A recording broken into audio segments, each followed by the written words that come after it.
रामकृष्ण हरी जय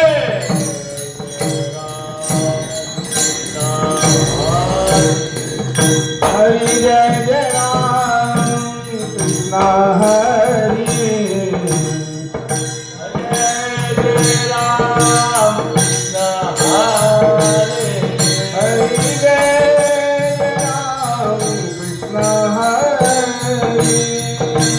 हरि जय जय राम कृष्ण हरे हरि जय जय राम कृष्ण हरि जय जय राम कृष्ण हरे हरि जय जय राम कृष्ण हरि जय जय राम हरे जय जय राम कृष्ण हरि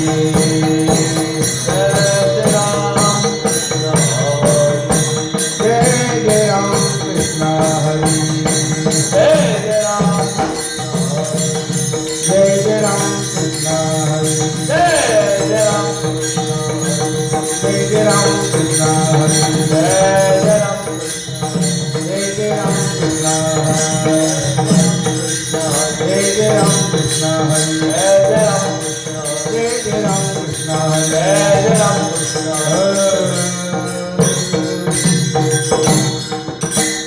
हो तन हा सुखधार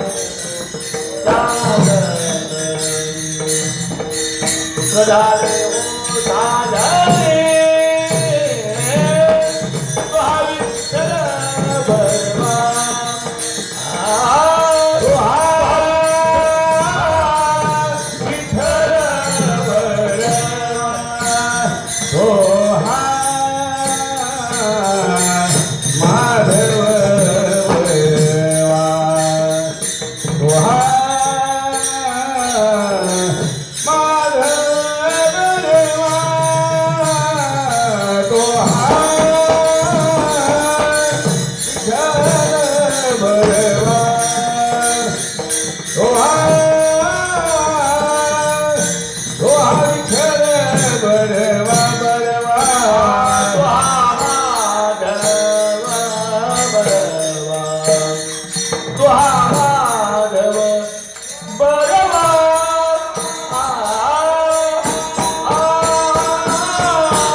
विठ्ठल भगवा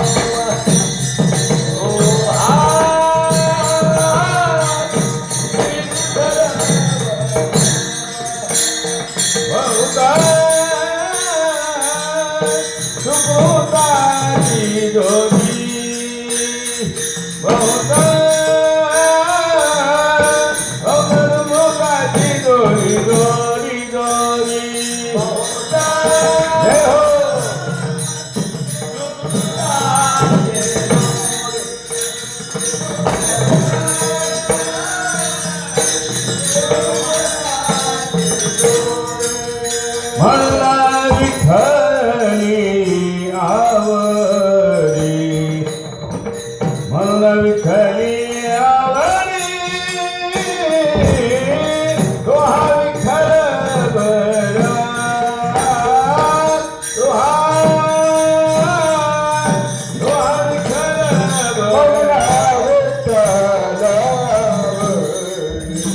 कृष्ण हरे राम कृष्ण हरे राम कृष्ण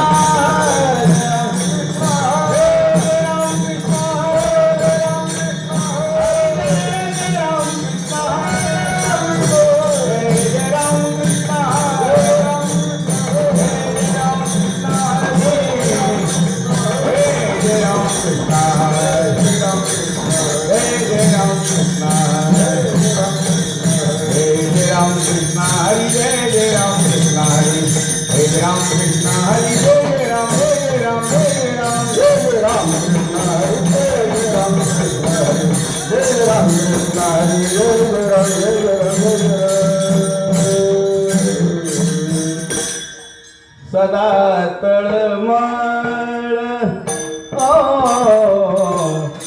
सदा तळमळ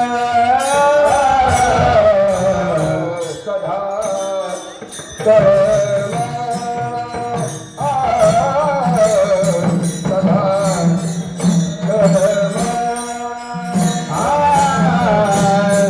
सदा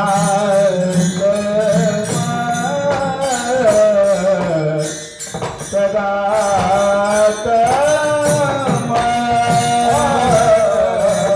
सदा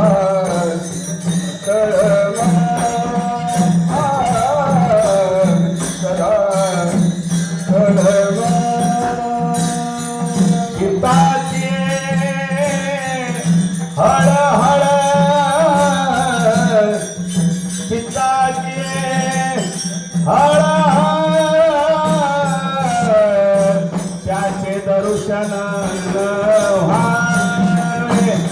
व्हावे त्याचे दर्शन न व्हावे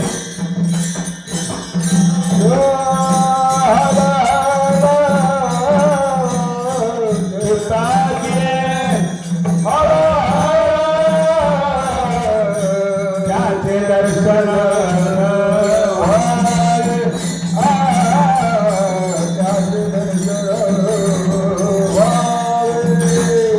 शवसता तो जिवे शवसता तो जिवे त्याचे दर्शन न व्हावे त्याचे दर्शन न व्हावे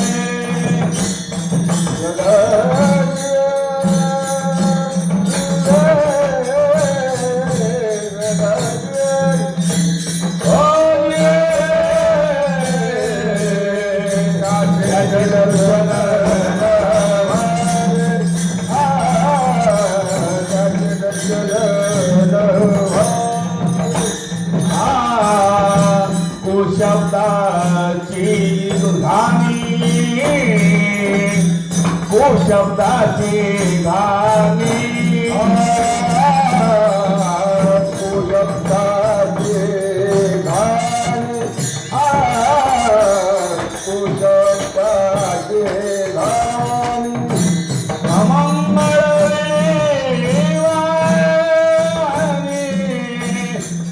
अमंगळ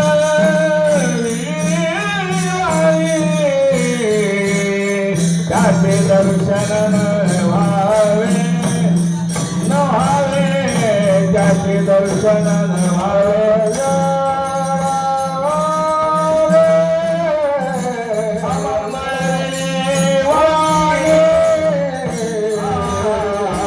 त्याचे दर्शन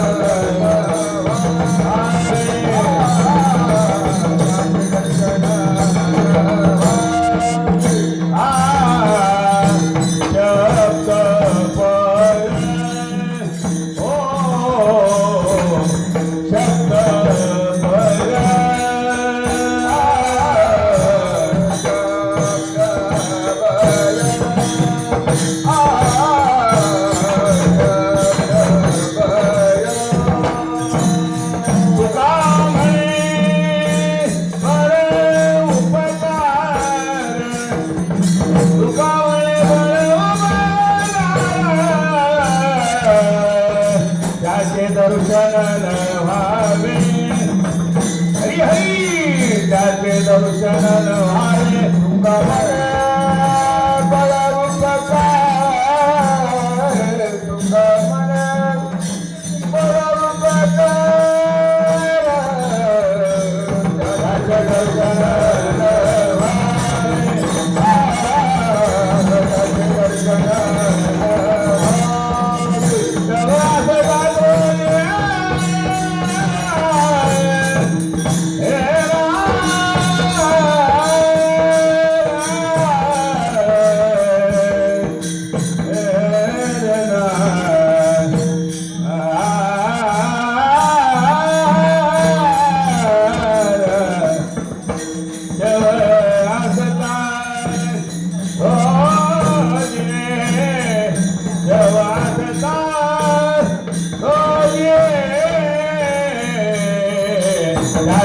दर्शन व्हावे त्याचे दर्शन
सदा तळमळ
हितवे तापत्रय विनाशाय श्रीकृष्णाय वयं नमः कृष्णाय वासुदेवाय हरे परमात्मने प्रणताक्लेशनाशाय गोविंदाय नमो नमः वसुदेवसुतं देवकंसचानूरमर्दनं देवकी परमानन्दं कृष्णं वन्दे जगद्गुरु कृष्णं वन्दे जगद्गुरु पांडुरंगा करू प्रथम नमन पांडुरंगा करू प्रथम नमन नमन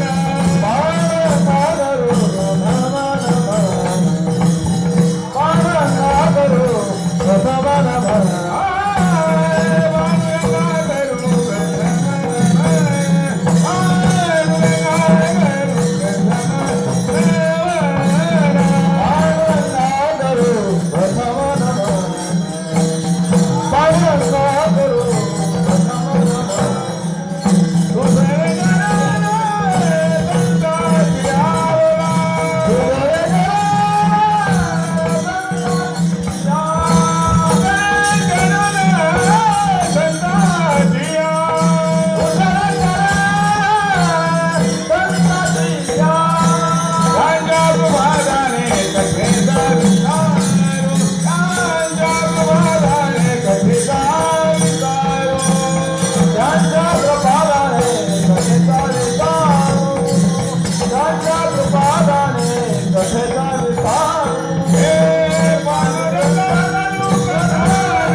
सदा तळमळ चित्ताची हळहळ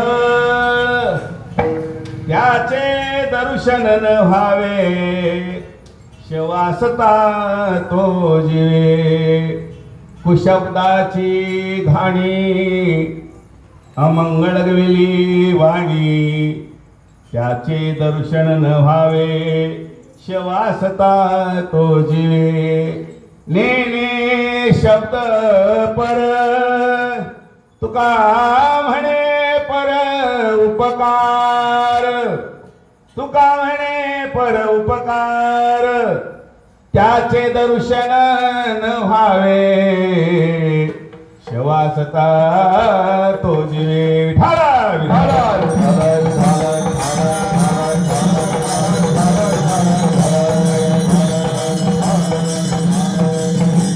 अखिल कोट ब्रह्मांडाचा अशा प्रकारचा भक्तीचा संवाद ज्यांनी आपल्या जीवनामध्ये प्राप्त केलेला आहे. समस्त मानवाचं कल्याण कसं होईल, समस्त जीवाचं हित कसं होईल, समस्त लोकांमध्ये जागृती कशी होईल आणि त्यांचा भक्तिभाव कसा जागा होईल, अशा प्रकारची रात्रंदिवस तळमळ ज्यांच्या मनामध्ये उत्पन्न झालेली आहे. जगावर ज्यांचे उपकार झालेले आहेत, भक्तीचा कळस ज्यांनी गाठलेला आहे आणि जगद्गुरु पदाला जे पात्र झालेले आहेत,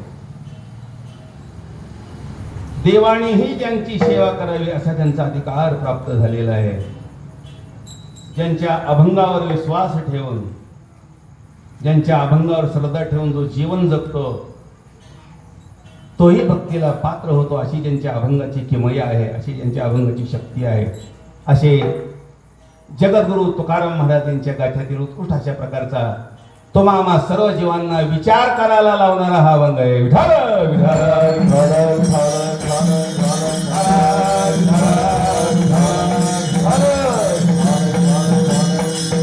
परमार्थामध्ये दोन प्रकारचे उत्सव सुरू झालेले, एक मनोरंजन परमार्थ आणि एक हिताचा परमार्थ.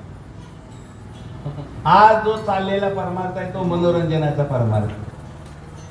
ना त्याच्यामध्ये कोणाचे डोळे उघडणार आहेत, ना कोण जागा होणार आहे, ना कोणाला भक्तीचे मार्ग सापडणार आहे, ना कोणाला अनुभव करणार आहे, ना कोणाला बोधाची प्राप्ती होणार आहे. कारण अलीकडच्या काळामध्ये वारकरी संप्रदायामध्ये जे लोक नको यायला पाहिजे तेच जास्त आल्यामुळे संतांचे विचार समाजापर्यंत जायला अडथळा निर्माण झाला. विठाल विठाल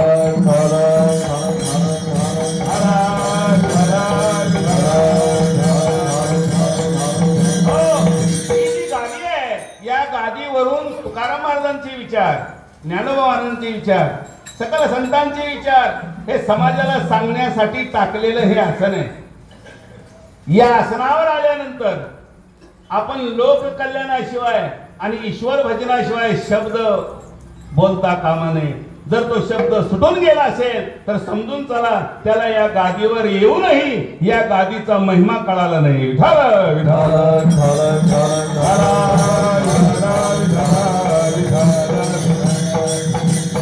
तुकाराम महाराज सांगतात, कीर्तन हे माझं चित्त आहे. भगवंताचं कीर्तन हे माझं काय आहे? चित्त आहे. आणि हे चित्त मी आज तुमच्या ताब्यात देऊन जात आहे. पण ही जी गादी दिसते ना तुम्हाला, हे लोकरीची असेल का सतरंजीची असेल का सुताची असेल, हे जर डोळ्याला दिसत असेल तर तुम्हाला ही गादी समजली नाही. ही कळावी, ही समजावी म्हणून याच गादीची जाण तुम्हाला यावी म्हणून तुकाराम महाराजांनी या गादीची ओळख करून दिली. चित्ताचे आसन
घातलेलं आहे, पटका बांधलेला आहे, कोणाच्या तरी कॅसेट आहे कोणीकडे आलेलं आहे, मगच वशिला लावून मेवण्याचा माऊस बॉय म्हणून त्यानं वरती दिलेली आहे.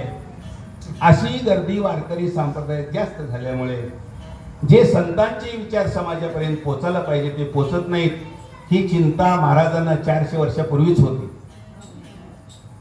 त्यांना माहिती होतं की माझं कीर्तनाचं आसन जे आहे हे माझं अंतकरण आहे, हे हृदय आहे आणि हे हृदय समाजासाठी मी ठेवलेलं आहे, दुसऱ्या कामासाठी ठेवलं. पण चित्ताचे आसन का करीतो कीर्तन, या आसनाची ओळख अशी आहे. आता तुकाराम महाराजांची ओळख सांगतो तुम्हाला. तुकाराम महाराजांनी स्पष्ट सांगितलेलं आहे, मी कोणत्याही गावचा नाही, कुठूनही आलो नाही, कुठेही गेलो नाही, मला कोणीही नाही आणि मीही कोणाचा नाही. निरोप सांगायला आलो होतो, सांगितला आणि जिथून आलो तिथं गेलो. विश्वास बसणार नाही तुमचा या शब्दावर? नाही बस, कारण अभ्यासाला कमी पडलो ना आम्ही. आमचा अभ्यासच आमचे डोळे उघडू देत नाही. कमी अभ्यासानं आम्ही एखादी साधना करायला जातो आणि ती साधना फलद्रूप होत नाही तर नाही, पण उद्विग्न चित्ताला करते, हा अनुभव आहे.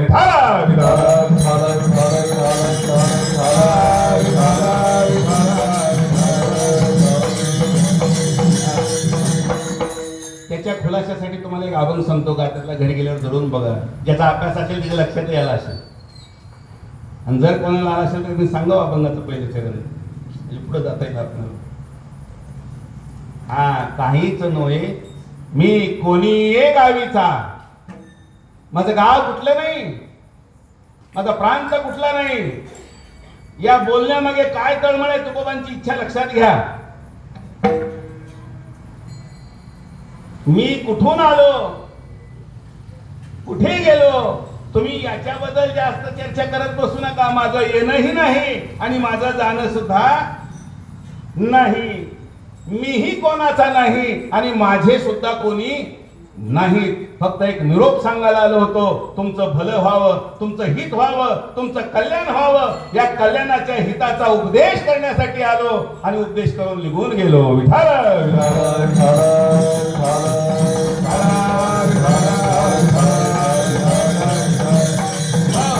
ते अभंग त्यांना समजणार आहेत की ज्यांना अभंगाचा बोध झालेला आहे, अनुभव आलेला आहे. याच्याशिवाय तुकाराम महाराजांचे अभंग समजणार नाही. त्याच्यासाठी त्याला भागवत महापुराण वाचून समजून घ्यावं लागेल. भागवत पुराणाशिवाय तुकाराम महाराजांच्या अभंगाचा बोध होणार नाही. कारण तुकाराम महाराजांनी तुम्हाला तसा आदेश दिलेला आहे, ऐका जी तुम्ही भक्त भागवत कराल ते हित सत्य करा. किंवा गीता भागवत करीती श्रवण अखंड चिंतन विभवाचे. किती सांगावं महाराज. पण तुकाराम महाराज सांगतात की हे आसनावरून जो उपदेश होणार आहे तो लोक कल्याणाचा असावा, लोकहिताचा असावा, समाजाला गती देणारा असावा आणि समाजाला जागा करणारा असावा. विठाल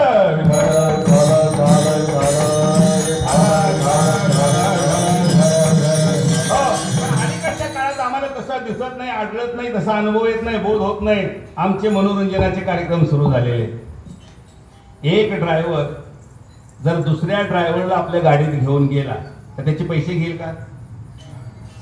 का घेणार नाही? आपलाच आहे तो.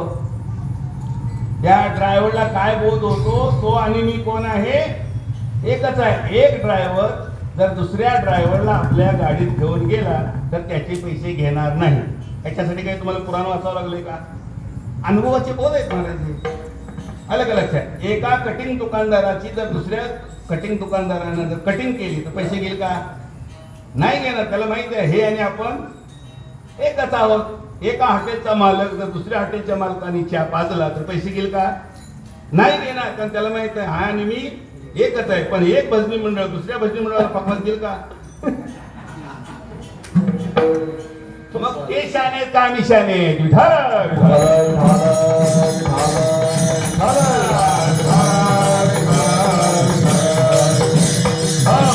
आणि त्यांच्याकडे बघून जर तुम्हाला शानपण आला, बोध आला, जाण झाली तर समजून घ्या आपला सत्ता कारणी लागला.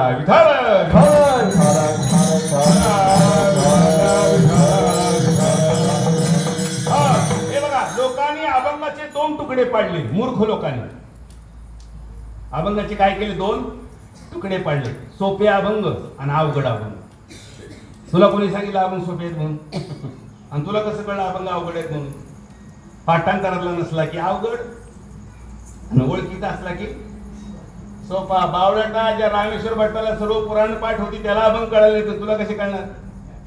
आणि दुसरी गोष्ट अशी आहे, सोपी आणि अवघड तू कोण ठरवणार? हे जगद्गुरूचे उपदेश आहे. जगद्गुरूचा अधिकार फार मोठा आहे. जगाचं कल्याण करण्याची शक्ती त्याच्या शब्दामध्ये आहे. त्याला जगद्गुरू म्हणतात.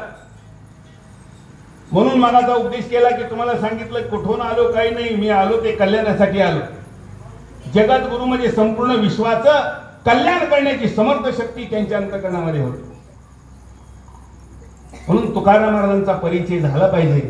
त्यांचे विचार समाजाला गेले पाहिजेत. आपण फक्त देवळात दिंडीत सप्त्यात जर वापरले तर तुकाराम महाराजांच्या आशीर्वादाला आम्ही पात्र नाही. समाजात गेले तर तुकोबांचा आशीर्वाद मिळाला म्हणून समजा.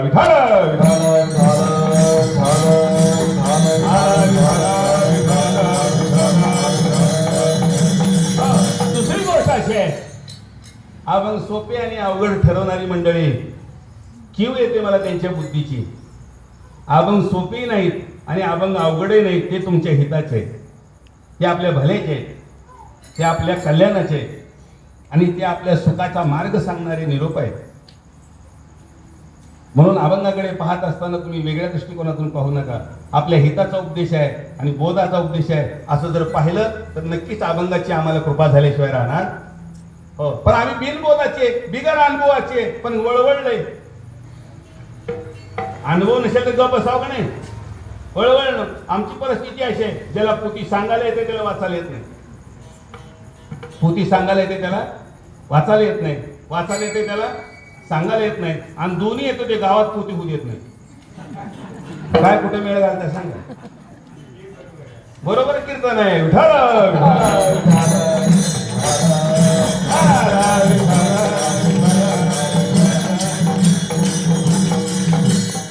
का कीर्तनाचं फळ मिळत नाही? का आम्ही कीर्तनाच्या फळाला पात्र नाही? तुकाराम महाराज सांगतात, कीर्तनच तुमचं ग्रंथाच्या बाहेर चाललंय, फळ कुठनं देणार? आज कीर्तनाचं फळ काय मिळत नाही समाजाला? समाज तर सोडून द्या, त्याचे ऋणी आहोत आम्ही, त्यांच्या ऋणाखाली वाकून गेलेलो आहोत. आम्हाला तरी का फळ मिळत नाही? त्याचं कारण आहे, जे मी कीर्तन पुराणातून जन्माला आलेले आहे ते कीर्तनात तुम्ही सांगत नाही, वेगळ्या पद्धतीत गेलेले. तुम्हाला जर कीर्तनाचं फळ पाहिजे असेल तर महाराजांनी असा हुकूम दिलेला आहे, पाहुनिया ग्रंथ करावे कीर्तन, देवा झाले दान फळ जाते, देवा झाले दान फळ जाते.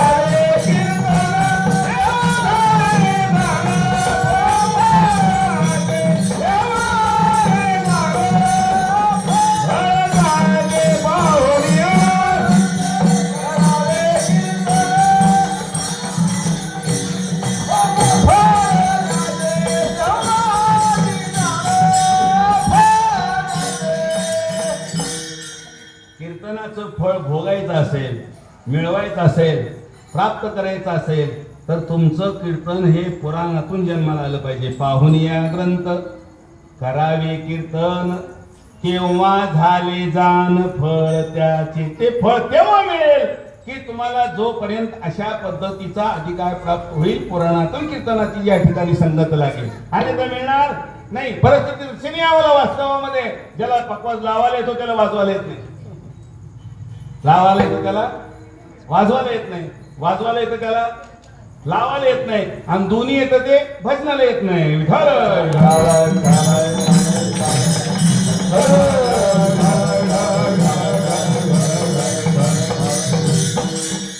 दोन्ही येतं ते भजनाला येत नाही, आणि ते त्याच्याही कामाचं राहत नाही, गावाच्याही कामाचं बिनकामाचं. हे अवकृपेला कारण आहेत महाराज. ईश्वर कृपेने तुला काही कला प्राप्त झाली असेल तर त्या कलेतून भगवंताला अशा प्रकारे साकार करावं. भगवंताचा साक्षात्कार त्या कलेमध्ये होतावा आणि ऐश्वर्यामध्ये ते कला ऐश्वर्यात ठेवावी. अशी गुंडाळून सडून कुजून नासून तिचं वाटोळ करू नकोस. ज्ञान असेल तर त्या अभंगाचा उपदेश जगाच्या कल्याणासाठी व्हावा. आणि वारकरी संप्रदायाचं हे मूलतत्व आहे, जगाच्या कल्याणासाठी, जगाच्या कल्याणासाठी हे हरकरणी परोपकारी.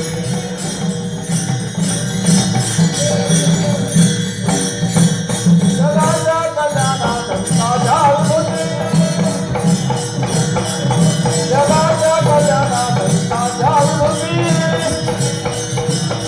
हे हरकरणी परोपकारी.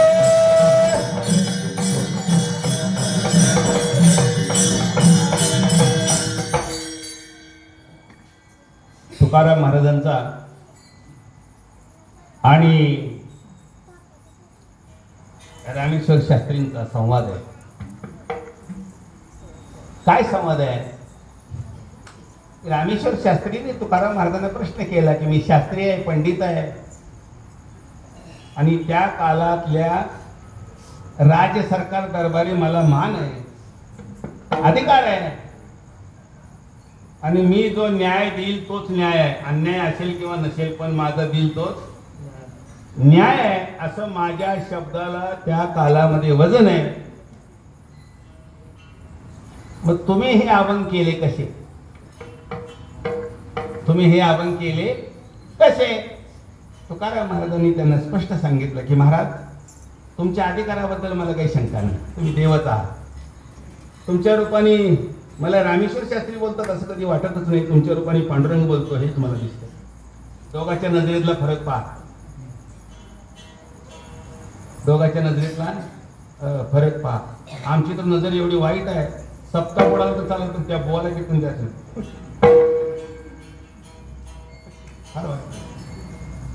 पण तुकाराम महाराज म्हणले माझे अभंग तुमच्या आशीर्वादाने झालेले, तुम्ही देवाचा आहात, पांडुरंगाचा आहात, तुम्ही अवतार. रामेश्वर भट्ट जगासाठी आहे पण माझ्यासाठी तुम्ही देव आहात. फार महिपती बाबांनी महिमा वर्णन केलेले आहे, पण आम्ही तेवढा हात लोण्यात हात घातलाच नाही. ताकातच वांद व्हायला दोन्ही कोण चालतो. घेतून कडी करायची पाळी आली तर पण त्याला हात कुणाला घालू द्यायचा नाही. आणि गाहणारा सापडला तर ते आपल्या संबंध ठेवायचा. चालूच आहे सगळं. आणि तरी अभंग म्हणतो तुका म्हणे सत्य कर्मा व्हावे साध्य. एवढी लबाडी करून कर्म तर असत्य करतो. तुकाराम महाराजांच्या हातून आदेशाकडे जातो. तुला बरोबर दंड तुकोबाने दिलेला आहे.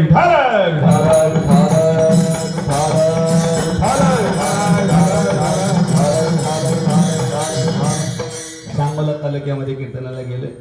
दुधाचा धंदा होता त्यांचा, बंगल्यावरती मुक्काम पडला.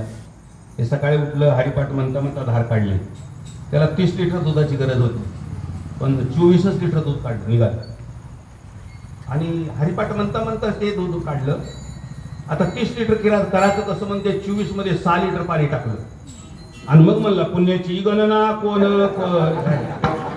ज्या बंगल्यावर मुक्काम केला हेच आमचं पाप झालं.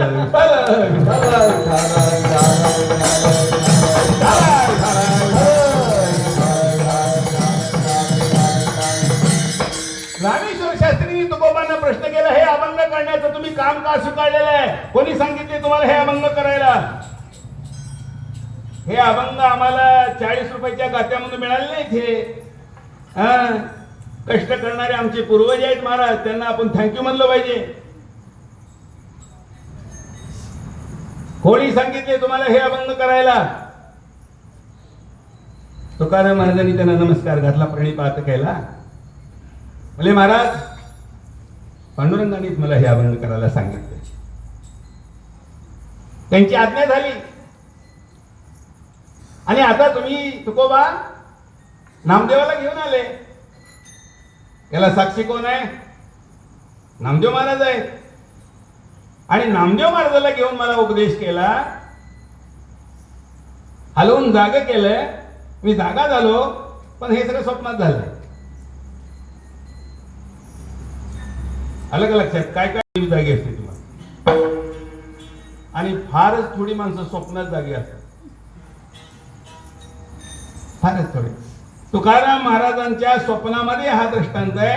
आणि स्वप्नात नामदेवाचं भगवंत आले आणि त्यांनी स्वप्नात हलवून जाग केलं. हे सगळं कशात घडलं? स्वप्नात घडलेलं आहे. आदेश केला की तुम्ही आता लोककल्याणाचा उपदेश करा, म्हणून केले. रामेश्वर शास्त्रीला भयंकर राग आला. रामेश्वर शास्त्रीने सांगितलं, वा वा वा वा, अशा लबाड गप्पा आमच्या पुढे मारतात? ही लबाडी तुमची आमच्या पुढे सांगता? 12 वर्ष काशीमध्ये राहून शास्त्राचा अभ्यास करून आमचे डोक्याचे केस पांढरे झाले, वाचून वाचून मोतीबिंदू झाला, तरी देवानं आम्हाला सांगितलं नाही अभंग करा म्हणून. आणि तुम्ही कोणत्या संस्थेत नाही जाता, तुम्हाला कसं सांगितलं? आमच्याकडे मी काय माणसं आजे वाईत महाराज. अभंग एकच पाठ, सदा माझे डोळे जडो तुझे. पुढं पुढं ते 65 वयाचं झालं, त्याला मोतीबिंदू झाला, तरी म्हणू लागलं सदा माझे डोळे जडो. आता मोतीबिंदू तर काढ बाबा. तुला मोतीबिंदू मध्ये आल्यावर पुन्हा अजून डोळ्यात पांडुरंगाचं केव्हा ध्यान करणार? म्हणून जर मोतीबिंदू झाला याची अक्कल नसेल तर अभंगाने कुठवर दम धरावा?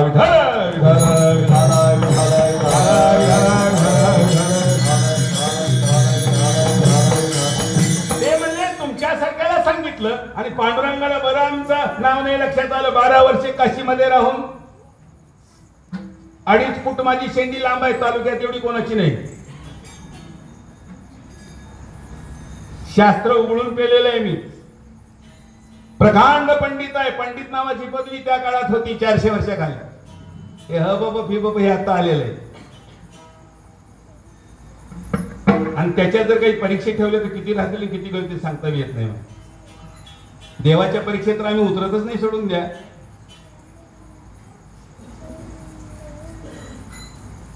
आम्हाला नाही सांगितलं ते काम.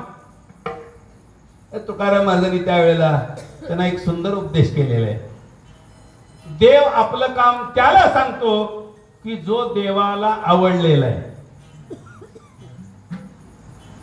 देव आपलं लोकहिताचं काम, जनकल्याणाचं काम, समाजाचं काम, चांगलं काम हे त्याला सांगतो की जे देवाला आवडलेले, त्यांना सांगत नाही की जे देव आवडावा म्हणून प्रयत्न करू लागलेले. विठ्ठल विठ्ठल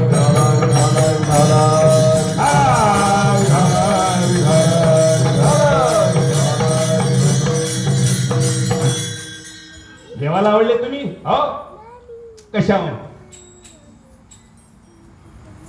ते मला काम सांगितलं म्हणून.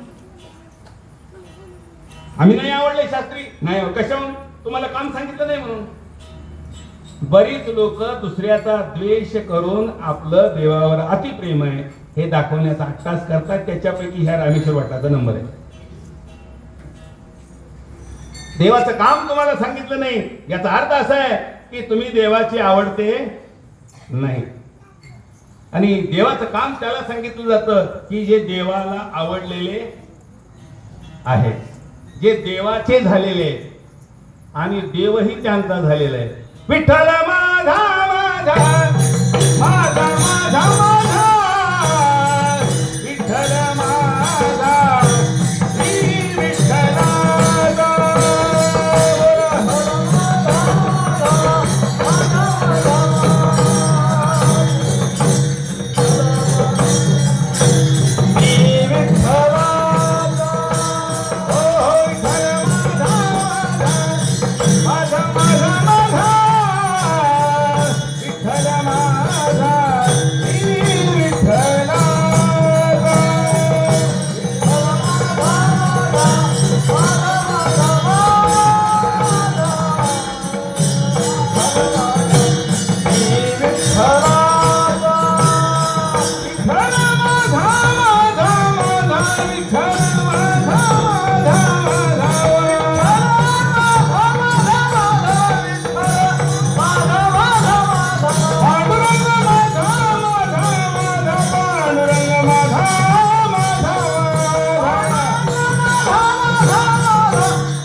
असा संबंध ज्यांचा जोडला गेलेला. देव माझा मी देवाचा, हेच आहे विठ्ठल माझा मी विठ्ठलाचा. असा संबंध ज्यांचा झालेला आहे त्यांनाच भगवंत आपल्या कार्यासाठी नेमतो, त्यांना देव आपल्या कामासाठी जवळ करतो आणि त्यांनाच आपल्या मनातले विचार सांगतो. शास्त्री झाला म्हणून नाही, ज्ञानी झाला म्हणून नाही, देवाला आवडले पाहिजे. आणि देवाला तो आवडतो की ज्याच्या चित्तातली तळमळ संपलेली आहे. देवाला तो आवडत नाही पोत्याच्या पोत्या ढिगारीच्या घरात आहे, मूर्तीच्या मूर्त्याला जागा कमी शिल्लक आहे, पुष्कळ अशा प्रकारचं पाठांतर रामेश्वर भट्टाला कमी होतं काय? कमी होतं? मूर्त्या कमी होत्या? चिंतामणी देवाला कमी होतं काय पाठांतर? सिद्धी उभ्या होत्या, सिद्धी अनगडच्या सिद्धाला कमी ज्ञान होतं काय? अनुष्ठान होतं मला. हे सगळे जरी झाले तरी चित्ताची तळमळ शांत झाली नव्हती मला. आणि हेच मूळ कारण आहे. नारदांनी व्यासांची भेट घेतली आणि व्यास उद्विग्न दिसले. नारदांनी विचारलं व्यासांना की भगवान तुम्ही नारायणाचं स्वरूप आहात आणि उद्विग्न कसे? 18 पुराण निर्माण केलेले, सकल शास्त्र संपदा तुमचीच आहे, ज्ञान भक्ती वैराग्याचा उपदेश जगाला केला, पण तुम्ही चित्तामध्ये अजून तळमळ तुमची अशी कशी काय राहील? ते म्हणजे त्याचंच मला कुतूहल वाटतं. आणि मग नारदांनी व्यासांना उपदेश केला आणि त्या चित्ताची तळमळ शमली गेली आणि नंतर भगवत भक्तीसाठी व्यासांना हे पुराण उत्पत्ती करण्याचा आनंद झाला. आणि हेच कारण आहे की तुम्हा सर्वांच्या चित्ताची तळमळ संपत नाही तोपर्यंत आम्ही देवाचेही होत नाही आणि देवाच्या कामाचेही राहत नाही. अभंगाच्या पहिल्या चरणामध्ये करीती हळ सदा तळमळ सदा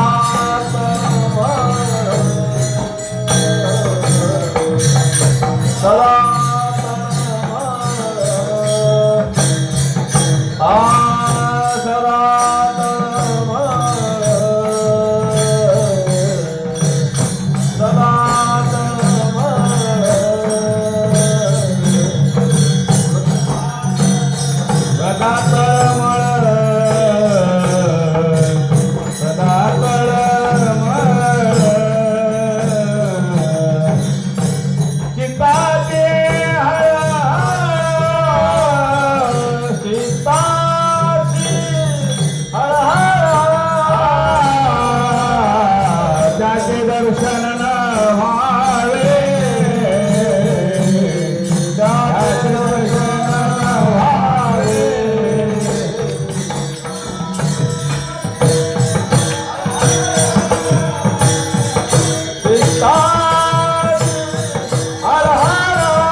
चित्तातली तळमळ शमल्याशिवाय, शांत झाल्याशिवाय, बंद पडल्याशिवाय आपलं चित्त जागं राहत नाही. मग ही तळमळ चित्तातली धरून हरिपाठ केला काय, पोत्या वाचल्या काय, देवळात बसला काय, चातुर्मास हुबाट्या केला काय, काकडा बिन पाण्याचा केला काय, 2-2 डझन केळ खाऊन पुन्हा म्हणला जीवाला चावली रचना, मग कुणी दंभ करा दुग्ध शर्करा पकवाना काळ्या रानाची कुणी निंदिले उपांना कुणी सांगत तिला. काही पाप असं आहे महाराज की आमच्या जीवेला नीट बोलू देत नाही, काही पाप असं आहे आमच्या डोळ्याला नीट पाहू देत नाही, काही पाप असं आहे आमच्या कानाला ऐकू देत नाही, आणि काही पाप असं आहे आमच्या हाताला सत्कर्म करू देत नाही, आणि काय पाप असं आहे आमच्या पायांना सदाचाराच्या मार्गावर जाऊ देत नाही. समजून चला, आपले पाय बिघडले असतील, आपले डोळे बिघडले असतील, आपली वाचा बिघडली असेल, आपले कान बिघडले असतील, आपले हात बिघडले असतील तर चित्तामध्ये तळमळ आहे. विठाल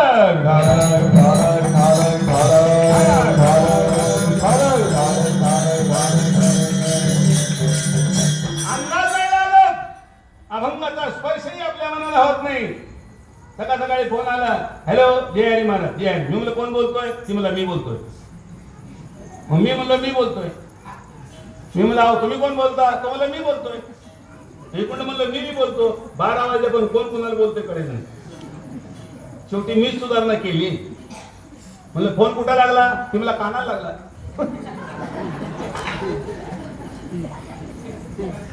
फोन कुठं लागला? तो काय म्हणला? कानाला लागला.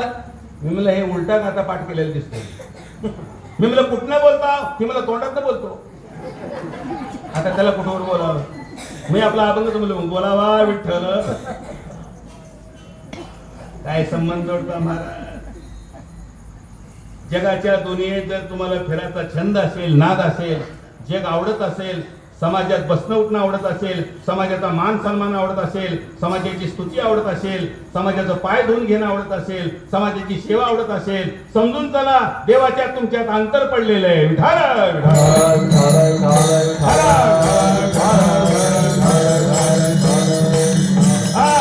आणि सण होत असेल तर ऐका, मानदंब चेष्टा हे तो तुकाराची विटा.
समाजाकडून सेवा घेण्याची चट लागलेली आहे.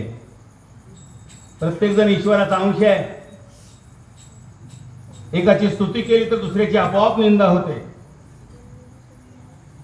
सहज आहे हे पाप. या पापाकडे अजून कोणी आपण डोळे उघडे करून पाहत नाही. रोज घडले जाणारे पाप आहे. सामान्य लोकांच्या हातून कमी पाप आहे, पण आमच्यासारखं पाठांतर केल्याचे लोक हातून जास्त पाप आहे. साध्या तांदळातला खडा हलक्या दर्जाचा असतो, पण एचएमटी तांदळातला खडा एचएमटी तांदळासारखा झालेला असतो. साध्या तांदळातला खडा काही एवढा पॉवरफुल नसतो. मग खडे आता शाबूत सुद्धा आहेत. खडे शेंगदाण्यात सुद्धा येतो, शेंगदाण्यासारखे झालेले आहेत. खडे फक्त सप्त्यात आहे असं म्हणू नका तुम्ही. खडे भजनात आहेत असं काही म्हणू नका. आपल्या पिढ्याने पिढ्या 70 पिढ्याचे खडे अंतकरणात आहेत, म्हणून तर ही फजिती आहे. विठाल विठाल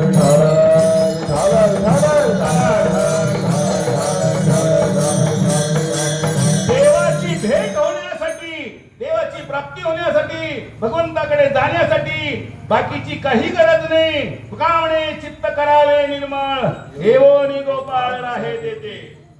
सरळ सोपा उपाय तुकोबांनी सांगितलेला आहे. चित्ताचं निर्माल्य झालंय का तुझ्या? खडे आहेत का चित्तात? काय खडे असे आहेत ते गुगलला बी सापडत नाही. नाथांनी खडे सांगितलेले. ओले मृत्तिकेचे मंदिर, ओले मृत्तिकेचे मंदिर,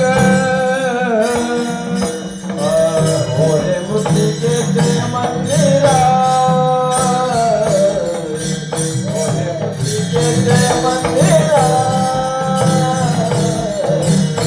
आत 6 जण उंदीर, आत 6 जण उंदीर, उंदीर 6 जण उंदीर, 6 जण उंदीर कुंपा करीती पोखरा,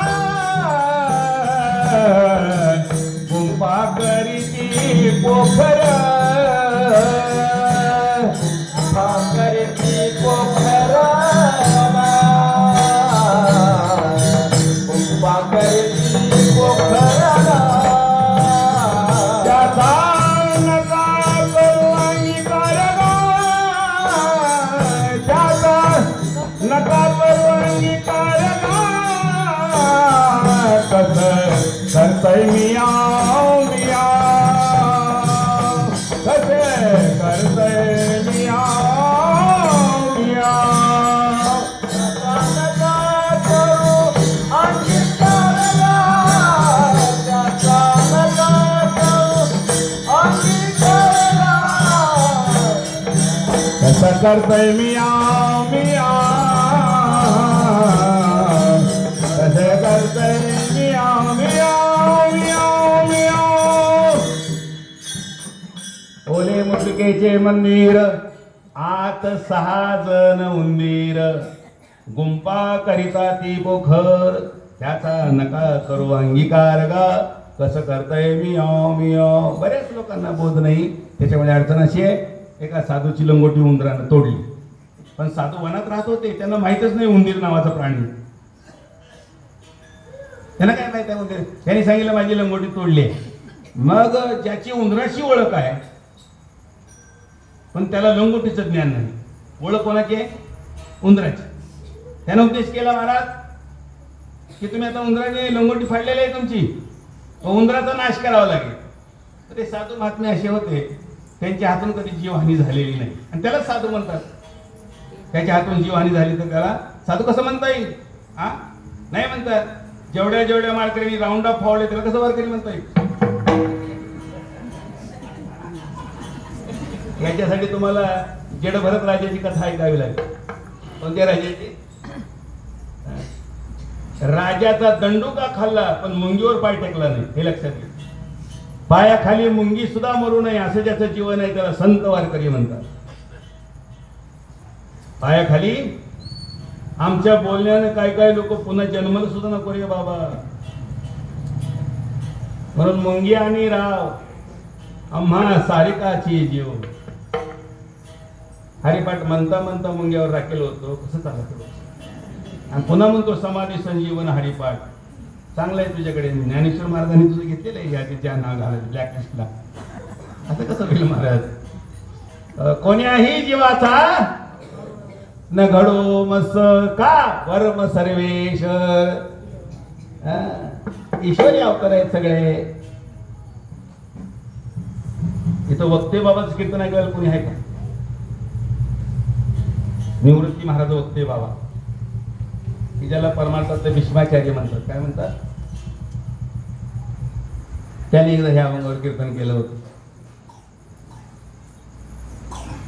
साधू संत त्याला म्हणतात की जो जीवाच्या ठिकाणी दयेचा प्रभाव आहे. धन्य ते संसारी दयावंत ते. हा आता ते दयावंत असतील तर संसारामध्ये धन्य आहेत. पण आमचा असा अनुभव आहे, काय काय लोकांनी गायी सुद्धा दारातल्या कोणाला विकलेले. 5 प्रकारची पाप करू नये कधी जन्मात.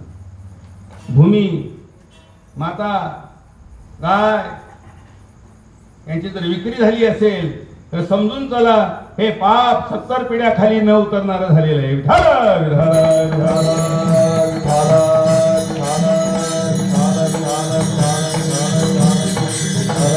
तुकाराम महाराजांनी त्याला चांडाळ म्हटलेलं आहे. चांडाळ काय म्हटलेलं आहे? बघितलं का तुम्ही केव्हा चांडाळ? चांडाळ नाव ऐकू नाही का? शिवरात्रीला ज्याची कथा ऐकतो आपण, तो हरण मारणारा कोण होता? तो चांडाळ होता. कोण होता?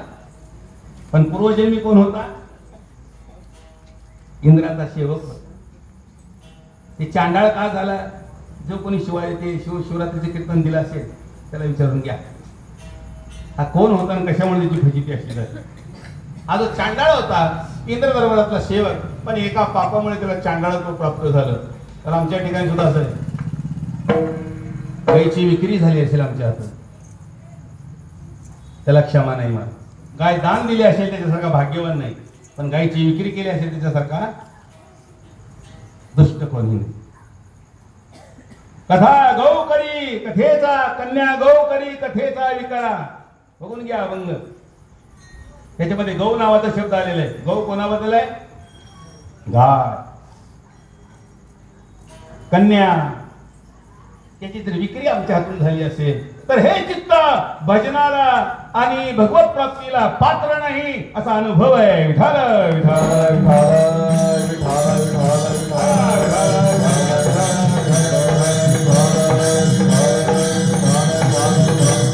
म्हणून आम्ही साधकांनी भगवंताच्या भेटीसाठी प्राप्तीसाठी अखंड सावध राहिलो पाहिजे. अखंड आपला सांभाळ आपण केला पाहिजे. क्षणाक्षणा सांभाळले, क्षणाक्षणाला आपला सांभाळ आपण केला पाहिजे.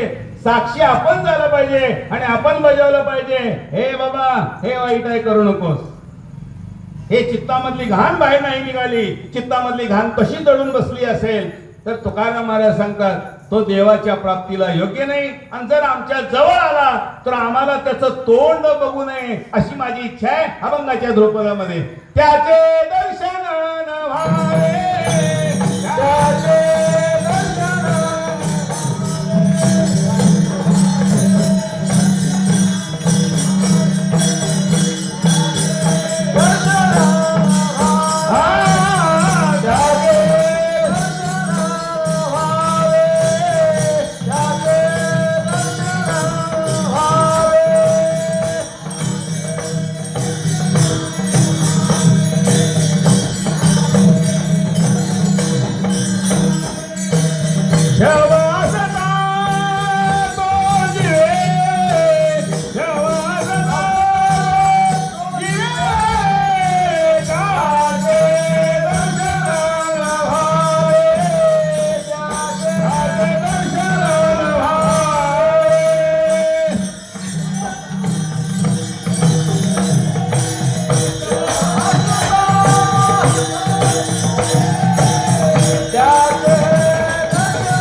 अशी चित्त शांत न झालेली, समाधानी अवस्था न झालेली मंडळी आमच्या तोंडापुढे अजिबात येऊ नये अशी तुकाराम महाराजांची इच्छा आहे. त्याचे दर्शन न व्हावे. त्याचं बाहेरचा रंग काही कामाचा नाही, त्याचे कपडे चांगले असतील, नाम मोठा असेल, माळा भरपूर असतील, कर्मकांडामध्ये रंगून गेला असेल, 2 अभंग लिहिल्याशिवाय पाणी पेत नाही असं म्हणलं असेल, पण ज्ञानेश्वरी वाचताना वर्ण आकडा टाकून घेतला असेल आणि मग म्हणलं असेल तरी सारा दियामध्ये मी रामू, आणि पुन्हा लोक म्हणते ती करंट लागून मेला कसं मरण आलं बघा महाराज. ते त्याच नाही तिथं. चालण्यात बोलण्यात आमचा मेळ पाहिजे महाराज. जसं म्हणतो तसा वागला पाहिजे, वागतो तसं केलं पाहिजे, केलं तसंच म्हणलं पाहिजे. नाही तर तुकाराम महाराजांनी फार सुंदर कशासाठी खावे शेण जेणे जन थुंके येते, बोलावे ते धर्मा मिळे, हे अभंगाची सुरुवात आहे. बरे डोळे उघडोनी चालताना, बोलताना, वागताना, काम करताना, राहताना, बसताना, उठताना विचार करून कार्य केलं नसेल, त्याच्यातून अधर्म घडत असेल तर कशासाठी खावे शेण जेणे जन थुंके येते. आता तुम्ही समजून घ्या शेण खाणे या शब्दाचा अर्थ तुकाराम महाराजांच्या भाषेत काय असेल हे आम्ही सांगून चालणार नाही तुम्हाला. एखाद्या माणसाच्या हातून जन्मात कधी घटना घडू नये अशी जर पापी घटना घडत असेल तर लोक त्याला सहज म्हणतात चांगलं होतं महाराज, पण त्यानं शेण खाल्ल्यामुळे असं झालं. कशासाठी खावे शेण जेणे जन थुंके येते. जगाने अंगावर थुकावं एवढं शेण कधी खाऊ नये. जगाने आम्हाला देवासारखं पाहावं, असं आपलं देवासारखं जगणं असावं. विठाल विठाल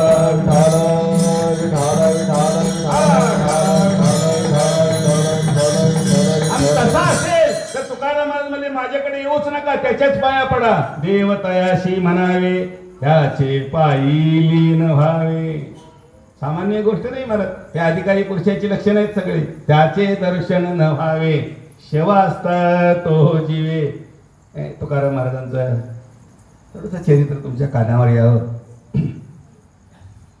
एक दृष्टांत सांगतो तुमच्या लक्षात येईल. नावजी माळी नावाचा एक माळी होता. बरं झालं आमचे आहेत ना माळी. तसं माळी समाजाचं वैभव फार मोठं आहे. आपल्या वारकरी संप्रदायामध्ये माळी समाजाची फार मोठी कामगिरी आहे. सगळ्याच लोकांची कामगिरी आहे. जसा जसा वेळ येईल तसं तसं त्याचे उकलन होत राहते. नावजी माळी एक तुकाराम महाराजांच्या वरती निष्ठा असणारा, प्रेम करणारा, सेवा करणारा, अशा प्रकारचा तो महाराजांचा सेवक होता. माहिती असेल तुम्हाला कोणत्या गावचा आहे नावजी माळी? सावळेश्वरचा? पडूचा? हा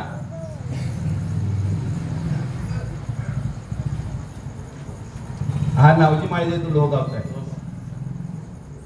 तुकाराम महाराजांच्या पहिल्या सासवडीच्या गावात. त्याचं एकच काम, त्याला काही पाठांतर वगैरे नसायचं. तुकाराम महाराजांना हार करायचा फुलाचा आणि संध्याकाळी कीर्तनाला आणायचा. पण तुकाराम महाराजांचं कीर्तन कुठं हे कोणालाच माहित नसतं.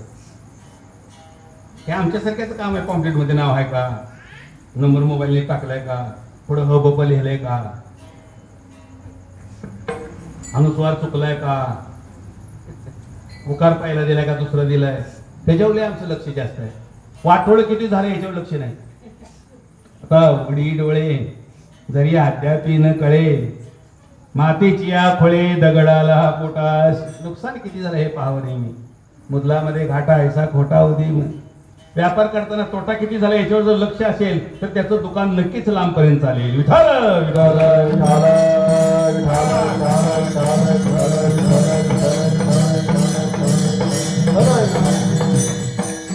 आणि तुकाराम महाराजांना त्यांनी प्रश्न केलेला की महाराज मला काहीतरी शिकवा. तुकाराम महाराज म्हणले बाळा तुला काय शिकवायचं आहे, ही सेवा चांगली आहे तुझी, हार करून आणतोस, सगळ्यांना हार घालतोस. आणि तुकाराम महाराजांचं कीर्तन संपलं की पुढचा जो रात्रीचा काळ आहे तो या नावजी माळेने विना घ्यायचा आणि नाचायचा. फार मोठा अधिकारी पुरुष आहे तुकाराम महाराजांच्या सेवकामध्ये. ज्यांची प्रमुख नाव आलेली त्याच्यामध्ये नावजी माळ्याचं नाव आहे. तुकाराम महाराजांनी सांगितलं की काही नाही, तुला सांगायची गरज नाही, तुझी सेवा परमेश्वरापर्यंत पोहोच झालेली आहे. भगवंत तुष्टला आहे तुझ्या सेवेनं आणि म्हणून तुला रात्र झोप लागत नाही. हीच खरी ईश्वर सेवा आहे. अशा प्रकारचा तो अधिकारी झाला सध्या. नाही पण काहीतरी मला सांगा. पण त्यांनी तुकाराम महाराजांकडून एक चरण पाठ करून घेतलं. द्वारकेची केणी आले याची ठाया आणि पुढे चोजवीत. मग ते एवढं शिकवल्यानंतर हे एवढं चरण पाठ केलं त्यानं, पण ते पुढे चोजवीत म्हणे ना, चोजवीत म्हणू लागलं. ते काय म्हणू लागलं, पुढे चोजवीत म्हणायचं का नाही, म्हणजे आपल्या भक्तांचा सोहळा करण्यासाठी, त्यांचा आनंद या ठिकाणी लुटण्यासाठी भगवंताचं हे कार्य आहे, हे असं त्याला म्हणायचं होतं. पण त्याच्या तोंडातून शब्द नेहमी असे जायचे की पुढे चोदवीत असं म्हणायचं ते. आणि ते म्हणता म्हणता एका शास्त्रीच्या कचाट्यात सापडलं. शास्त्री म्हणजे पाय चप्पल घालणार नाही, वडाच्या पानावर जेवणार, गावात तोंड बांधून येणार, देवाला बघतानाच फक्त डोळे ठेवणार, बघितल्या झापणार. अशा कर्मकांडात ज्याचं वाटोळ झालं त्याचं वेगळीच गोष्ट आहे महाराज. देवाला काही मला डोळे त्याच्यासाठी दिलेत बघण्यासाठी, कान त्याच्यासाठी दिलेत ऐकण्यासाठी. पण योग्य ऐका, योग्य बघा आणि योग्य विचार करा. आपलं भलं झालं म्हणून समजा. नावजी माळी चोजवीत अशा प्रकारे म्हणत होता आणि ते शास्त्रीच्या टोळ्यात सापडलं. आणि शास्त्री म्हणले, हे मूर्खा काय म्हणतोस, तुला कळतंय काय चोजवीत शब्दाचा अर्थ काय आहे? तो म्हणला मी अभंग म्हणतोय. तुला कोणी सांगितलं? म्हणजे तुकाराम महाराजांनी सांगितलं. अरे हे अभंग नाही, शिवाय देवाला. मग तो मला 2 महिने झाले म्हणतोय. मग 2 महिने दिल्यास तुझ्या बापानं जाणार नाही. हे बाप तोंड बंद कर उद्यापासून. त्याला ते शास्त्र्याचं ऐकलं तोंड बंद केलं. रात्री तुकाराम महाराजांचं कीर्तन झाल्याबरोबर पाय धरले नावजी माळ्यांनी, गडगडा लोळू लागला आणि तुकाराम महाराजांना मिठी मारली. म्हणले, महाराज फार माझं पाप झालं, फार माझं पाप. म्हणले का, तुम्ही शिकवलेला अभंग मी म्हणायला गेलो, पण ते आपल्या लोहगावचे शास्त्री त्यांनी सांगितलं की तू हे पाप करतोय, मी म्हणणं सोडून दिलं.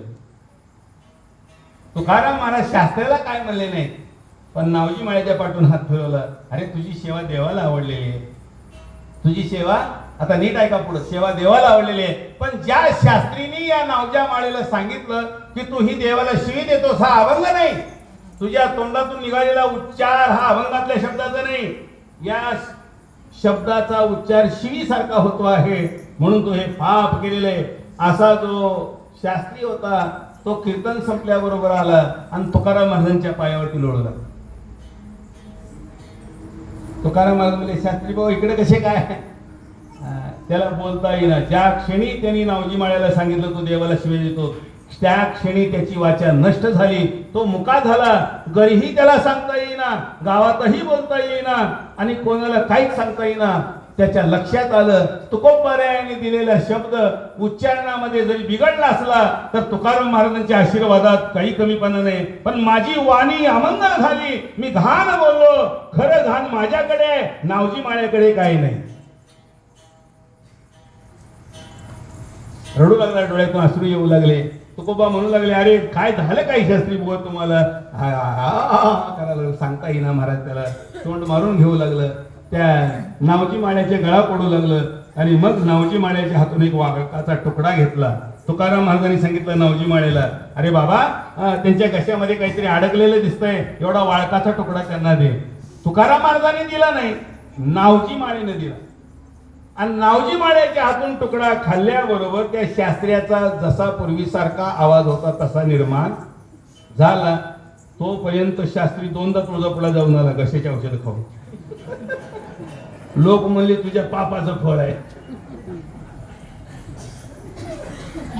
मग हे कसं झालं, कशाने झालं? शास्त्र माहित होता, पण कुशब्दाची घाणी अमंगळ वाणी. अभंगाच्या तिसऱ्या चरणात महाराज संदेश देतात, कुशब्दाची वाणी अमंगळ वाणी, अमंगळ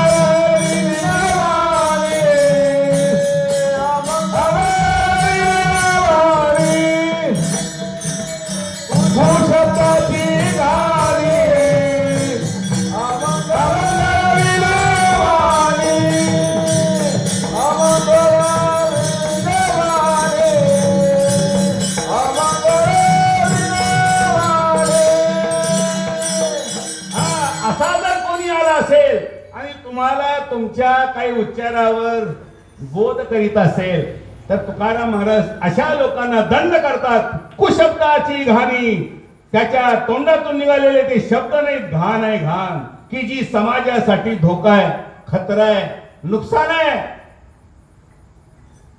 असाही जरी आला तर त्याचीही आमच्या समोर नजर येता कामा नये, त्याचे दर्शन न व्हावे. कारण त्याच्या या कुशब्दामुळे, वाईट अशा प्रकारच्या घाणीमुळे तोंडातून निघालेले अभंग सुद्धा त्याला अभंग वाटत नाही, घाण वाटते. आणि म्हणून नावजी माळ्याचा उपकार त्याच्यावरती झाला आणि ती कृपा नावजी माळ्याकडून झाली. म्हणून तिसऱ्या चरणात सांगतात महाराज की कुशब्दाची वाणी, असे शब्दावर कुचाळण्या करणारे, तर्क वितर्क करणारे, टाका तार्किकाचा संग पांडुरंग स्मरावा. हे खरं का ते खरं, ते खरं का हे खरं, असं म्हणून दोन दोन भरती मंडळ करून पुन्हा अजून काय खरं आहे असं म्हणणाऱ्याची गाठ घेऊ नका. विठाल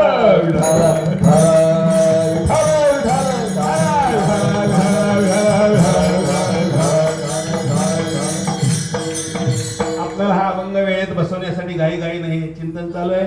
पण या अभंगाला किमान 1 महिना तरी लागेल.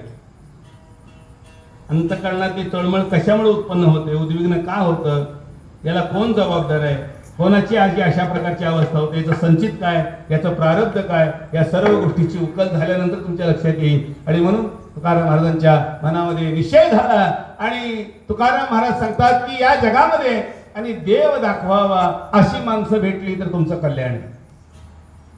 या जगामध्ये देव प्राप्त करून द्यावा अशा विचारानं तळमळीनं माणसं घेतलेली तर तुमचं कल्याण आहे. आणि ते कल्याण करणाऱ्याचे उपकार आहे.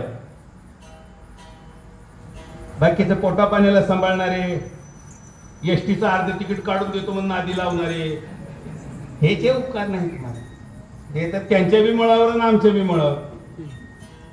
2 अर्धी तिकिटाची एसटीत शिरले, एकाला उकडत होतं दुसऱ्याला थंड वाजत होती. उकडणाराने काच वर केली, खिडकी उघडली, दुसरा मला बंद कर थंड वाजाले, आटे तिकीट वाज. आणि यानं बंद केली, उघडणार उघडाच खिडकी, उघड मला हवा येऊ दे. दोघांचं लागलं भांडण. कंडक्टर म्हणले भांडता का, एक तर तुम्ही आटे तिकिटाची घराच्या मुळावर, गावाच्या मुळावर, पण आमच्या मुळावर. तो म्हणला मला उकडते म्हणून खिडकी उघडतो, दुसरा म्हणला मला थंडी वाजते म्हणून लावतो. कंडक्टर म्हणले मूर्खात, खिडकी उघडली तरी तशीच आहे, लावली तर तशीच आहे, खिडकीला काच नाही. हे बघा, हे आमचं पाठांतर, आमची वारी ह्याची होय होय वारी. मग कवा होणार आहे का नाही, तासात होऊन मारणार. होय होय म्हणजे झाला पाहिजे. हरिपाठ म्हणू नका, ज्ञानदेव सांग. आता तुम्ही हरिपाठ केला म्हणता का झाला म्हणता? हरिपाठ चला ज्या वेळेला हरिपाठ केलेला आहे असं कोणी म्हणतो का हरिपाठ झाला? ज्ञानेश्वर महाराज म्हणले हरिपाठ करणाऱ्याची माझ्याकडे नाव नाहीत, पण झाला त्याची नाव आहे. ज्ञानदेव सांग झाला हरिपाठ, पूर्वजा वैकुंठ मार्ग सोपा. आणि म्हणून तुकाराम महाराज सांगतात शब्द वगैरे विषय सोडून द्या आणि आपल्या अंतकरणामध्ये शब्दाचा गोंधळ घालू नका, उद्विग्नता अवस्था ठेवू नका की ज्याच्यामुळे ते अंतकरण पुन्हा दूषित होईल, मलिन होईल, घाण होईल, बिघडून जाईल, बेरिंगेल असा आवाज येईल. काय काय लोकांच्या अंतकरणात आवाज येतो बिरिंग, बीपी, शुगर. काय काय लोकांना दुसऱ्याच्या घरात नवरी गुरी आली की ह्याची शुगर वाढते का? आपण पेंड येते. तुला सण होत नसेल तोंड तिकडे फिरून बस. कशी दिली असेल पाहुण्याला, हिने डोळ्यात माती घातली काय की? म्हणून हे श्रावण बाळा योजनेचे पैसे घेतले तिथे जाऊन लगेच मोडून आलं. सरकार बी ह्याला देऊन दमलं, हे बी घेऊन लोकांच्या कल्याणात उपयोगी आलं नाही, देऊन त्याला फायदा झाला नाही, घेऊन ह्याचं भलं झालं नाही.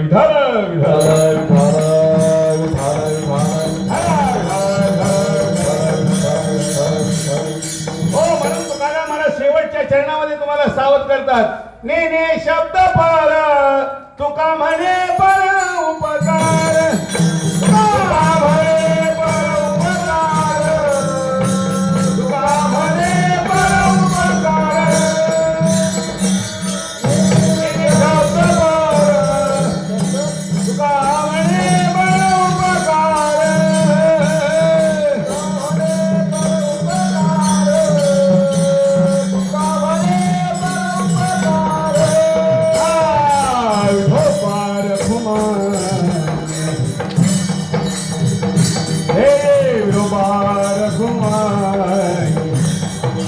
हरि जय जय गोपाल कुमार,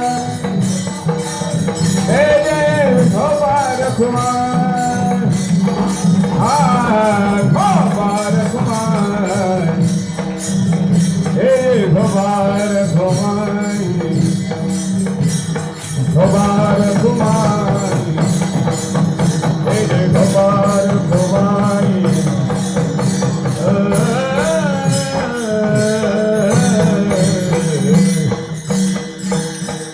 ज्या दिवशी तुमच्या मनामध्ये दुसऱ्यांना परोपकार करण्याची इच्छा निर्माण होईल, दुसऱ्यांच्या बद्दल आदर निर्माण होईल, दुसऱ्यांच्या बद्दल प्रेम उत्पन्न होईल, दुसऱ्यांच्या बद्दल आनंदाचा सुखाचा साठा तुम्हाला सापडेल आणि परोपकार करण्याची वृत्ती ज्या दिवशी निर्माण होईल समजून चला त्या दिवशी आपलं आत्मकल्याण झालेलं आहे. अशा अवस्थेला तुम्ही यावं याच्यासाठी पहिलं पद्य तुम्हाला सांगितलेलं आहे की सदा तळमळ चित्ताची ये हळहळ. अंतकरणात तळमळ होत असेल आणि चित्त सारखं हळहळून जात असेल, कोणाचंच बरं वाटत नसेल, कोणाचंच चांगलं करावं वाटत नसेल तर त्याचं दर्शन घेऊ नका, त्याच्या कानाला आपले कान लागू देऊ नका. ही मोठी अडचण आहे. आणि म्हणून आज परमार्थ साधना करीत असताना, ईश्वर भजन करीत असताना, ध्यान करीत असताना आपण आपणाला सांभाळलं पाहिजे. मी ज्याच्याजवळ बसलो त्याचं घाण अंतकरण झालेलं आहे का, मलिन अंतकरण झालेलं आहे का, त्याच्या पाठांतरावर त्याच्या हेलपाट्यावर लक्ष देऊ नका तुम्ही. त्याच्या अंतकरणाची अवस्था काय, आणि देवाला तुमच्या बाहेरच्या रंगाची गरज नाही.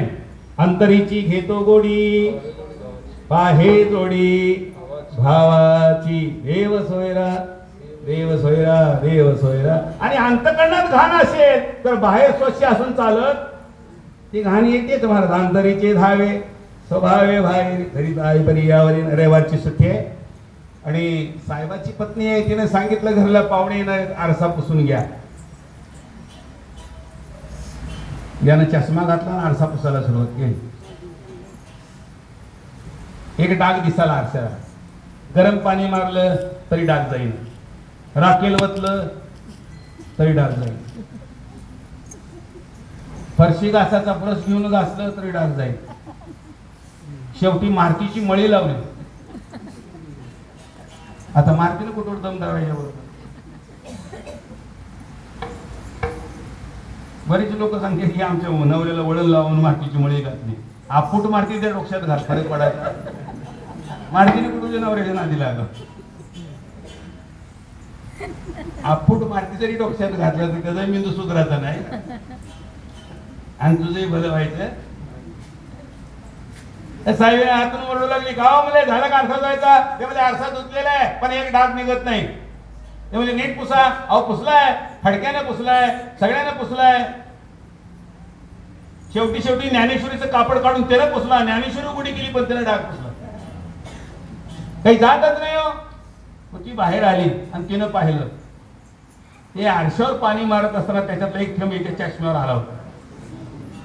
त्या आरसा पुसून तवा झाला होता पण चष्म्यातला जो डाग आहे त्या डागानं आरशात डाग दिसत होता. डाग आहे चष्म्याला पुसत होता आरशाला तुझ्या बापाची पेंड आहे म्हणजे डाग पडले तर अंतकरणाला हो गबाळ घेऊन हिंडाला असो ऐसा कोठे गावात कीर्तन कपड्याच्या तिकडे घेऊन जातो का हे चालत नाही मला. ही सगळी वृत्ती आपल्याला घातक आहे. आपला परमार्थ आपल्यासाठी असावा. आपणाला त्याचा परिचय झाला परिचिती आली अनुभव आला बोध आला तर जरूर दुसऱ्याला सांगावा. अशा माणसाच्या जवळ तुम्ही बसा. त्या माणसाजवळ बसू नका की ज्यांचं ऐकल्यानंतर आपल्यालाही माळ काढून टाकावी वाटेल आम्हालाही भजन सोडावं वाटेल आम्हालाही आमचं वाटोळ करून त्याचं दिवाळा निघालाय ते तुम्हाला काय सांगणार आहे. दिवाळाच काढणार आहे ना तुमचं म्हणून दिवाळा निघालेल्या सणादी लागू नका. त्याचं दर्शन घेऊ नका. त्याच्या शब्दातली घाण तुमच्या अंतकरणाला बर्बाद करू शकते. असं जर पथ्य पाळलं तर तुमचं भलं होईल. ज्ञानेश्वर माऊली ज्ञानराज माऊली ज्ञानेश्वर माऊली ज्ञानराज माऊली महाराज ज्ञानेश्वर महाराज ज्ञानेश्वर महाराज ज्ञानेश्वर माऊली ज्ञानराज माऊली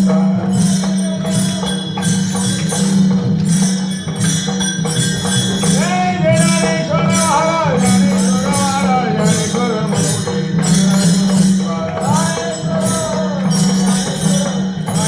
माऊली ज्ञानेश्वर माऊली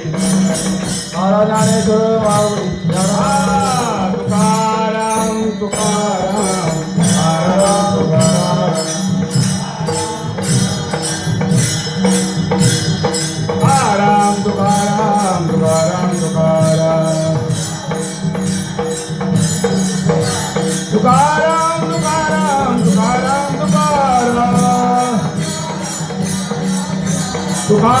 तुकाराम तुकाराम तुकाराम तुकाराम तुकाराम तुकाराम तुकाराम तुकाराम तुकाराम तुकाराम तुकाराम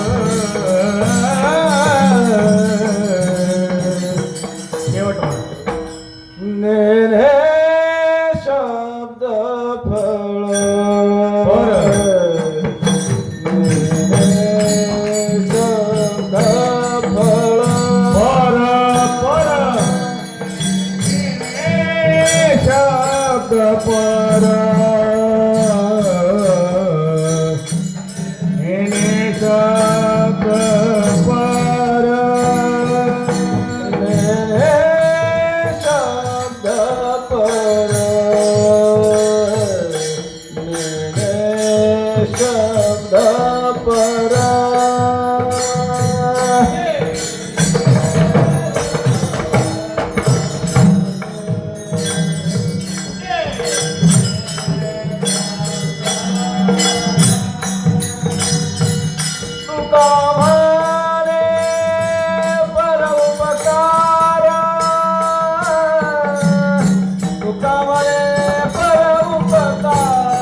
दर्शनान भावे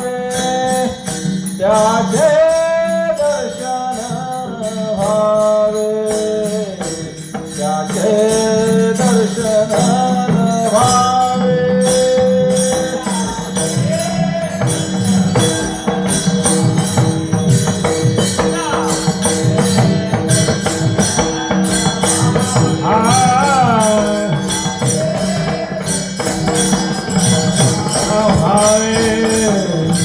त्याचे दर्शन व्हावे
त्याचे दर्शन व्हावे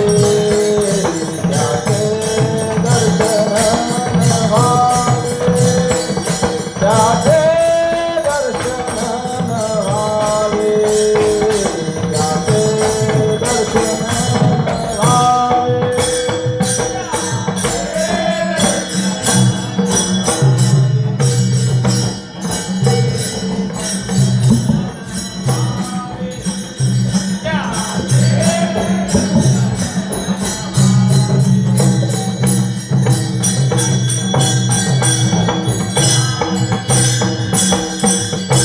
त्याचे दर्शन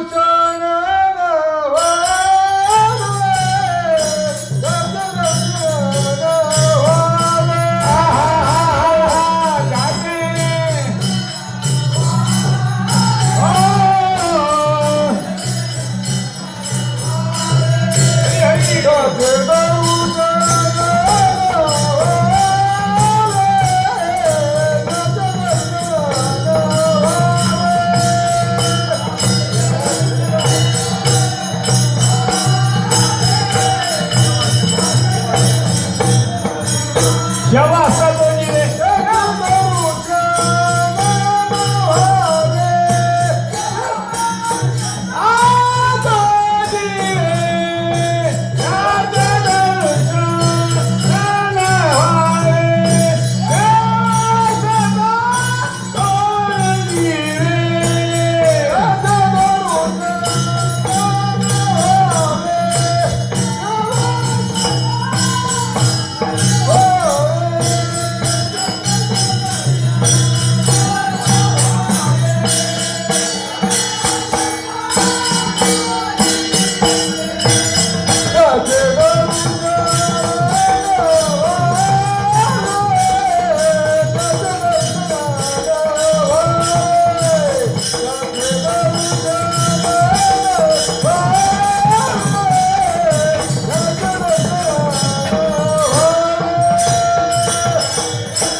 एका चरणामध्ये शव आणि जीव असे दोन शब्द त्याचे दर्शन न व्हावे. शव असता तो जीवे. शव म्हणजे मुर्दा, जीवे म्हणजे जिवंत माणूस. समाजामध्ये दोन माणसं आहेत, एक मेलेली आणि जिवंत असलेली. मेलेली ती आहेत, उठा उठा उजळलं, झोपा झोपा अंधार पडला, बस एवढंच का. उजळलं म्हणून उठायचं आहे आणि अंधार पडला म्हणून झोपायचं आहे आणि भूक लागली म्हणून खायचं आहे. हे एवढंच ज्याचं काम आहे ते मेलेले.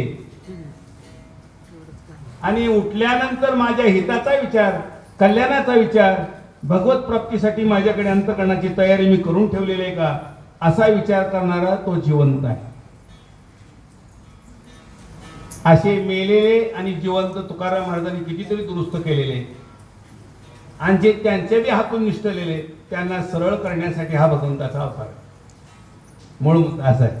कार्यकारण भाव अभंग घेण्याचं कारण काय की असे जे पाखंडी आहे, असे जे ढोंगी आहे की जे समाजाच्या हिताच्या आड आलेले, समाज कल्याणाच्या आड आलेले, ज्यांचं दर्शन घेऊ नये असे ज्यांचं चरित्र आहे, ज्यांचं बोलणं म्हणजे गटाराची घाण आहे, अपशब्द अशा उच्चारामध्ये वाणी अमंगल झालेली आहे, आणि जे जिवंत असून सुद्धा मुडद्यासारखे आहेत, या लोकांच्या मुळे जे नुकसान होऊ लागलेले आहे समाजाचं, त्यांचा बंदोबस्त करण्यासाठी भगवंताचा अवतार आहे. अजून 2 दिवसात सरळ झाले तरी चालतील, नाही झाले तर मग त्यांच्या ताब्यात जातील. तेव्हा या परमेश्वराचं ते विधानच आहे, करणे पाखांड खंडन हेची करणे आम्हा काम, बीज वाढवावे नाम. अशा पद्धतीने तुकाराम महाराजांना शरण जाऊया आणि महाराजांना सांगूया आमच्या अंतकरणामध्ये जी घाण आहे, जे तळमळ आहे. देवाचं दर्शन म्हणजे तरी काय, हेची देवाचे दर्शन सदा राहे समाधान. ज्या दिवशी तुम्ही समाधान व्हाल त्या दिवशी देवाचं दर्शन आहे तुम्हाला. तिकडे बँकेच्या नोटिसा येऊन घराला चिटकावल्या त्या, आणि इकडे देवळात आगो म्हणू लागले सुंदर ते ध्यान. कसं सुंदर होईल तुला ते ध्यान? असं नाही चालत परमार्थामध्ये. तेव्हा अशी सावधगिरी बाळगा. अशा संकटात सापडले असाल तर त्वरित बाजूला निघा आणि ईश्वराच्या प्राप्तीसाठी अंतकरणातली तळमळ बाजूला ठेवून, हळहळ बाजूला ठेवून शुद्ध अशा प्रकारचं जीवन जगा. अशा प्रकारचा हा निरोप आहे तुकाराम महाराजांनी तुम्हाला सांगितला आहे, आणि त्यांचे आम्ही सेवक म्हणून तुम्हाला सांगू लागलेलो आहोत. हे आमच्या पदरीची वाणी थोडीच आहे, ही त्यांची वाणी आहे बरं का, की ज्यांच्या घरी वेद पाणी भरीत होता, वेदानी पाणी भरावं अशी ज्यांची अधिकार शक्ती आहे. त्यात कुंभारायांना प्रार्थना करू की महाराज आमच्या या अंतकरणातली अवस्था शुद्ध करा, आम्हाला भगवंत दर्शनासाठी पात्र करा.